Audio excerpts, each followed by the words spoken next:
সুপ্রিয় ভিউয়ার্স, সবাইকে স্বাগত।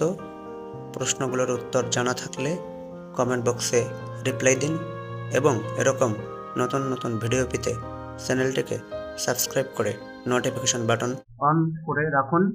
প্রশ্ন 1, কুমিল্লার প্রাচীন নাম কি? ত্রিপুরা, চন্দ্রদ্বীপ, সুদারাম। সঠিক উত্তর অপশন এ, ত্রিপুরা। প্রশ্ন 2, কুষ্টিয়ার প্রাচীন নাম কি? জাহানাবাদ, নদিয়া, নাছিরাবাদ। সঠিক উত্তর অপশন বি, নদিয়া। ভিডিওটি দেখার জন্য অসংখ্য ধন্যবাদ।